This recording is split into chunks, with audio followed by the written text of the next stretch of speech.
What's in the core of achieving the good life? The major key to the good life. The major key is not in learning how to set goals. It is not in learning how to better manage your time. It is not in mastering the attributes of leadership every day in 10,000 different ways. We are trying to improve ourselves by learning how to do things. We spend a lifetime gathering knowledge in classrooms, in textbook and experiences. Now, if knowledge is power, if knowledge is the forerunner to success, then why do we fall short of our objectives? Why, in spite of all our knowledge and in spite of our collective experiences, we keep finding ourselves aimlessly wandering, settling for a life of existence, instead of life of substance? There may be many answers to this question. But while there might be many answers to this question, the fundamental answer is the absence of discipline applying all that we know. Most people don't recycle and use their experience, no matter how painful the acquiring of that experience might have been.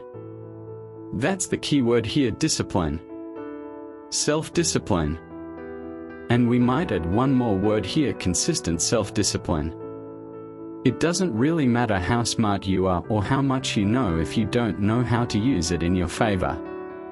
It doesn't really matter where did you graduate if you are stuck in a low-paying job.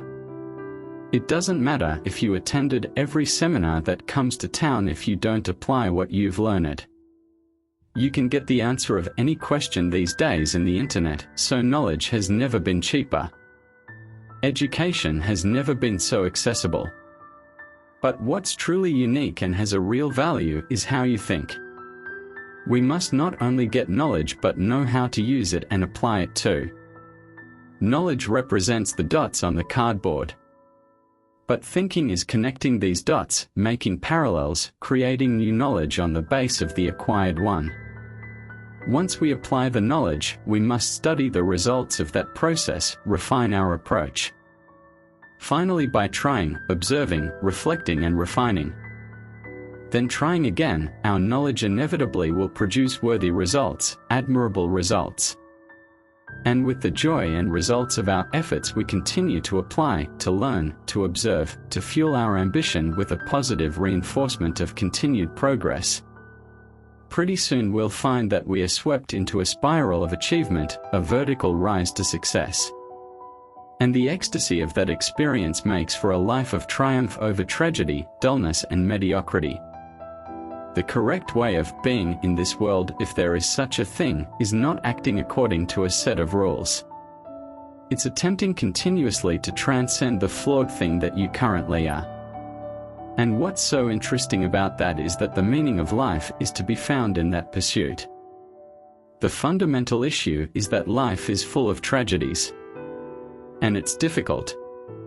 Very tragic and difficult. For everyone. And it's also tainted by malevolence. Because no matter how things are tragic and difficult, but there is always some stupid thing that you could do or someone else could do that would make things even worse.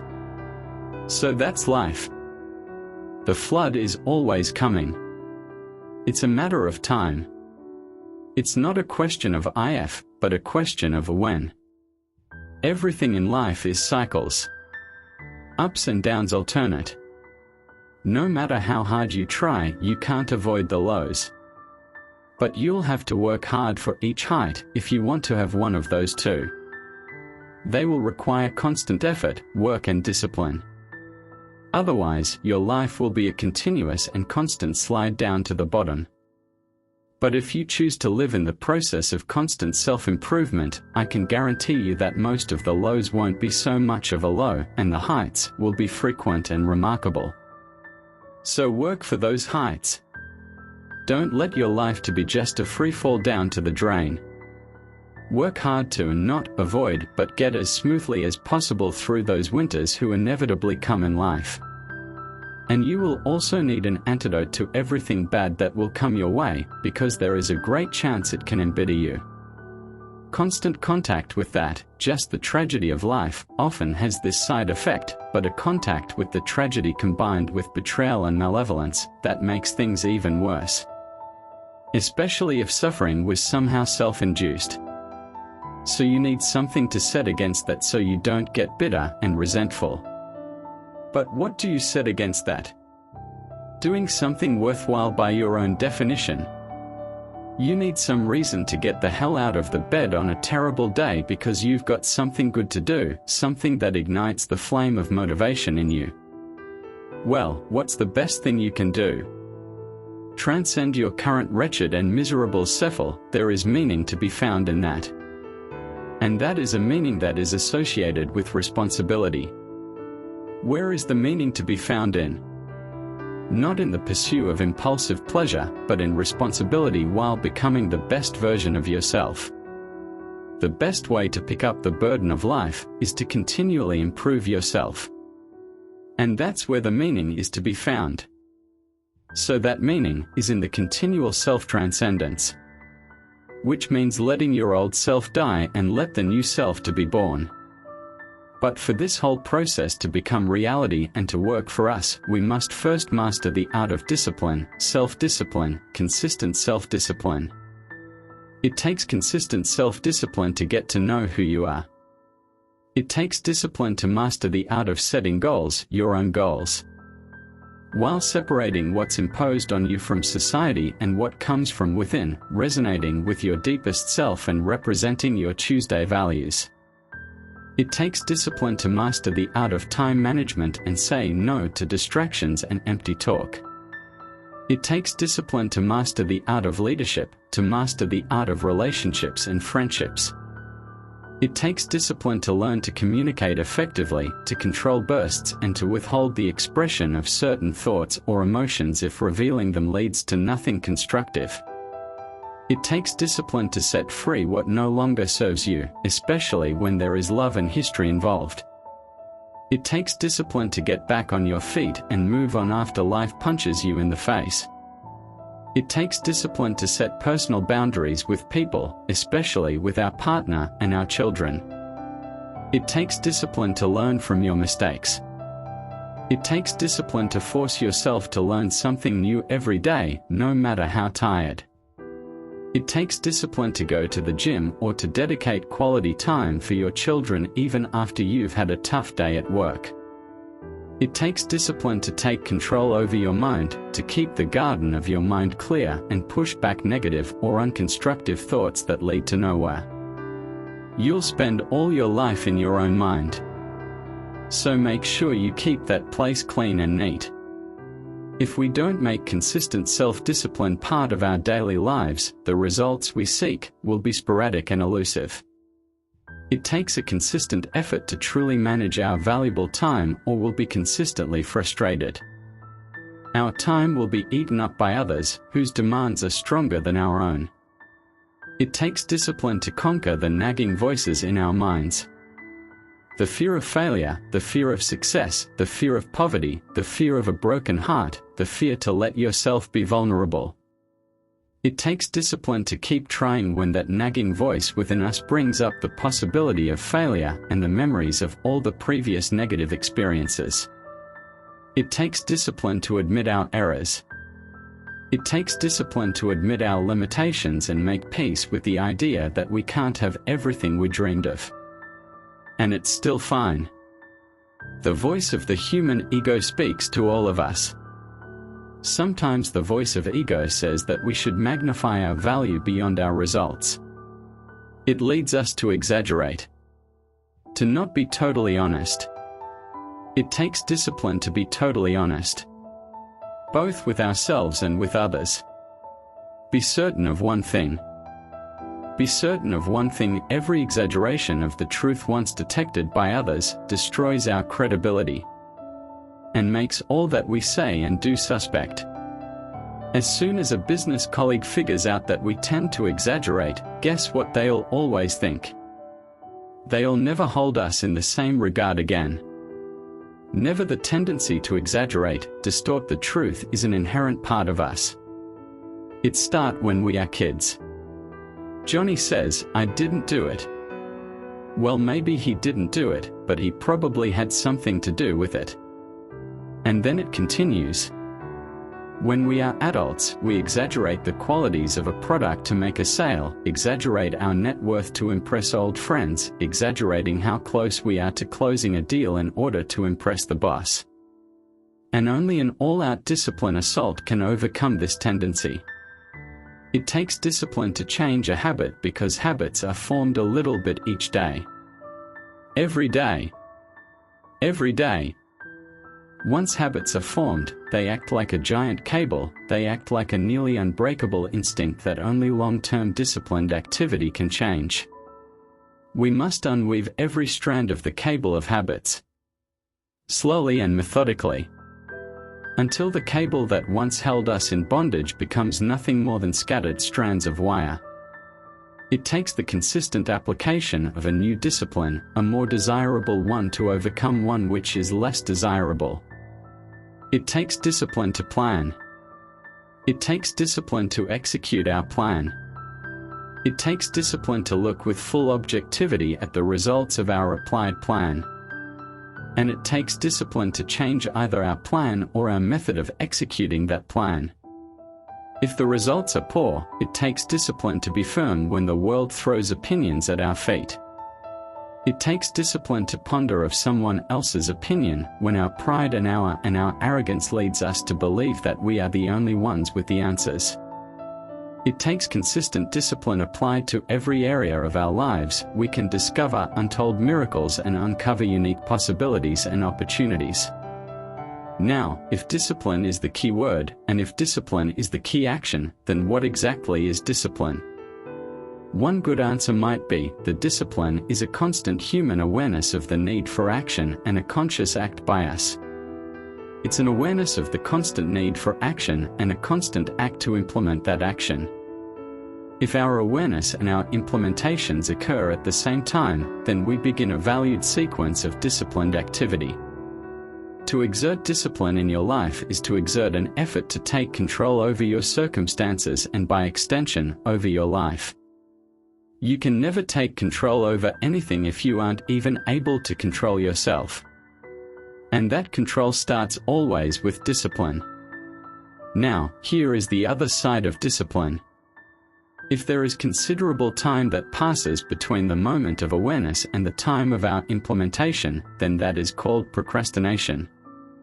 Procrastination. Doing it tomorrow instead of today. Procrastination is almost the opposite of discipline. The voice within us says to get it done. Discipline says, do it now. Do it to the best of your ability. Today, tomorrow and always, until finally the worthy deed becomes instinctive. Procrastination says, I'll do it later, I'll do it tomorrow. I'll do it whenever I get the chance to. Procrastination also says, do what is necessary to get by or to impress others. Do what you can, but not what you must. Do the bare minimum. It also says, do what's pleasant, not what's most important and what would make the biggest difference. In every circumstance we face, we are constantly presented with these two choices. Do it now or do it later. Discipline and procrastination. A choice between a disciplined existence bearing the fruit of achievement and contentment, or procrastination, the easy life for which the future will bear no fruit, only the bare branches of mediocrity. The rewards of a disciplined life are great, but they are often delayed until sometime in the future. The rewards for the lack of discipline are immediate, but they are minor in comparison to the immeasurable rewards of consistent self-discipline. An immediate reward for the lack of discipline is a fun day at the beach. A future reward of discipline is owning the beach. Most people choose today's instant pleasure rather than tomorrow's fortune. So how can you get rid of the easy distractions? How can you keep your mind on what you are trying to do? How can you keep an attitude of doing it all and doing it now? How can you make the choice of discipline over procrastination? How can you stay focused on your ambitions? You must really work on your consistent self-discipline on a daily basis. Otherwise, you'll find yourself distracted by negative thoughts, distracted by negative people, distracted by water cooler chatter. So much depends on the type of people you've associated with in order to stay focused and not distracted by your doubts and fears. Never underestimate the power of your circle that directly influences you, nor the power of consistent self-discipline. It's your best tool to your new you, to your new life. Procrastination or discipline. Procrastination plagues individuals seeking to fulfill their goals and aspirations. Yet, amidst the allure of distractions and the comfort of postponement lies a powerful antidote: deliberate, organized action. But here is the key moment. It's always a question of choice. And that choice is for you to make. It's all in your power to make that choice now. It's on you to take the decision to cultivate a mindset of proactive engagement and implement structured approaches to task completion. This way you can conquer procrastination and unlock your full potential for productivity, success, and personal fulfillment. At its core, procrastination thrives on indecision, avoidance, and the allure of instant gratification. However, by embracing deliberate action, you reclaim control of your time, your priorities, and ultimately your destiny. Deliberate action entails making conscious choices, setting clear goals, and taking decisive steps toward their attainment. Instead of succumbing to the inertia of procrastination, people who adopt deliberate action seize the initiative, tackling tasks with purpose and determination. Moreover, organized action serves as a powerful countermeasure to the chaos and disarray that often accompany procrastination. Organized action involves creating structured plans, breaking down tasks into manageable steps, and implementing effective strategies for execution. By establishing timelines, prioritizing tasks, and allocating resources efficiently, you streamline your workflow and minimize the likelihood of succumbing to procrastination's grip. Organized action empowers you to approach challenges systematically, navigate complexities with confidence, and maintain momentum toward your objectives. Furthermore, deliberate, organized action fosters a sense of accountability and ownership over one's progress and outcomes. By using your discipline as a tool that commits you to specific deadlines and milestones, you hold yourself accountable for your actions and choices. This accountability serves as a powerful motivator, driving you to honor your commitments you've made to yourself, overcome obstacles, and persist in the face of challenges. Additionally, by taking ownership of your goals and aspirations, you cultivate a sense of empowerment and agency, recognizing your capacity to shape your destinies through intentional effort and perseverance. The antidote to procrastination lies in the embrace of deliberate, organized action. By prioritizing intentionality, structure, and accountability, you can overcome the allure of procrastination and unleash your potential for productivity and achievement. Through deliberate action, you reclaim control over their time and priorities, while organized action empowers you to navigate tasks efficiently and methodically. Together, these principles form a potent formula for combating procrastination, enabling individuals to realize their goals, fulfill their potential, and lead lives of purpose and fulfillment. So to become disciplined, you need to go through 3 steps. The first one is true discipline. It's not the easiest option. Most people would rather sleep until 10 than get up at 6.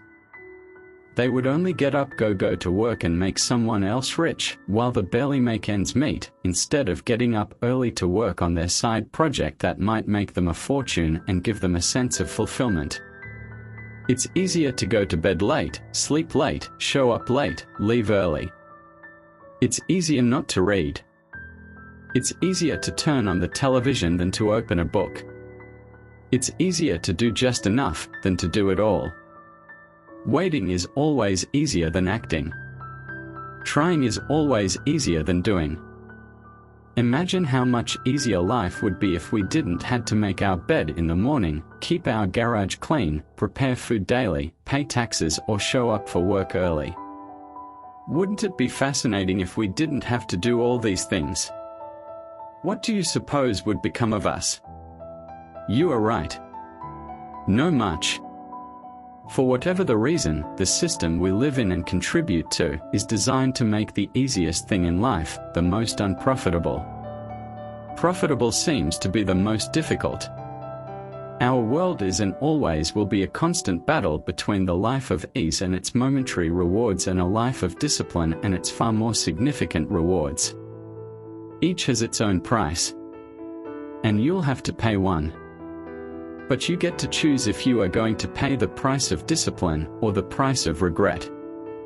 As Dostoevsky said, there are hundreds of young men who would die for the truth, but very few would spend 5 years to learn what truth is. Dying for the truth is much more dramatic than the discipline of studying it one little piece at a time, one day at a time, 1 month at a time. But in the big picture, is dying for the truth really easier than adhering to the daily disciplines? The first lesson of discipline is that it isn't the easiest option. The second lesson of discipline is that it's a full-time activity. And we've said that the best form of discipline is consistent self-discipline. You see, the discipline it takes to make your bed every day or go to the gym, is it the same discipline that is necessary to make it in the world of business? The discipline it takes to do one thing is the same discipline it takes to do everything else. All disciplines carry through to affect all parts of our lives. If we are disciplined just in one area but lazy in another, guess what? Pretty soon the lazy part will creep in and destroy the disciplined side.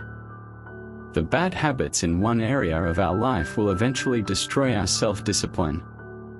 In the areas we've been working on, consistency cannot be inconsistent.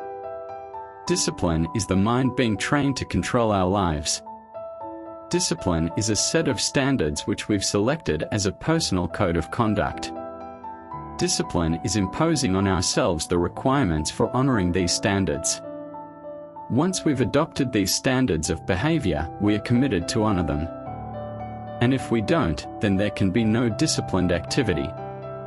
We find ourselves announcing our standards to relatives, friends, associates. We shout our beliefs and condemn those who believe any differently. But then we don't walk the talk. We act up in a way far different from our beliefs. We've shouted. We tell our kids that the TV is rotting their minds, yet we spend our evenings in front of it. We tell our employee that they must take advantage of every minute of the working day, but we spent 3 hours at lunch. Do as I say, not as I do. This is inconsistent. This leads to a loss of credibility among those who watch us, and more importantly, this leads to a loss of credibility within ourselves. The only thing worse than one who's inconsistent in applying their self-imposed disciplines is one who has never considered the need or the value of the discipline at all. These people seem to wander aimlessly, changing procedures, changing standards, changing loyalties, and shifting frequently from one commitment to another, leaving behind a trail of broken friendships, unfinished projects, and unfulfilled promises. All because of a discipline that was either non-existent or imposed so infrequently that it was ineffective. And here is the first step to becoming consistently self-disciplined. One is realizing that discipline isn't the easiest option. 2. Discipline is a full-time activity. Day by day, every day. And the third step to become a really disciplined person is really a philosophy that holds one of life's unique promises. It simply says, for every disciplined effort, there is a multiple reward. That's one of life's great arrangements. It's like the law of sowing and reaping. In fact, it's an extension of the biblical law that says, if you sow well, you reap well, but here is a unique part of the law of sowing and reaping. Not only does it suggest that we'll all reap what we've sown, but it also suggests we will reap much more. Life is full of laws that both govern and explain behaviors. But this will maybe the major law. We need to understand for every disciplined effort, a multiple reward. For every disciplined effort, a multiple reward. What a powerful concept! If you render unique service, your reward will be multiplied. If you're fair and honest and patient with others, your reward will be multiplied if you give more than you expect. But remember, the key word here, as you might well imagine, is discipline. It all starts with the decision to design your own life and not leave it to the fortune. And this is not just a philosophy but a practical guide to living a life of purpose, meaning and achievement. In the journey of life, many drift through days, weeks and ever years, responding passively to life's occurrences. Act instead of react. Taking the reins of your life into your own hands and use all the tools you have at your disposal to build the life of your dreams.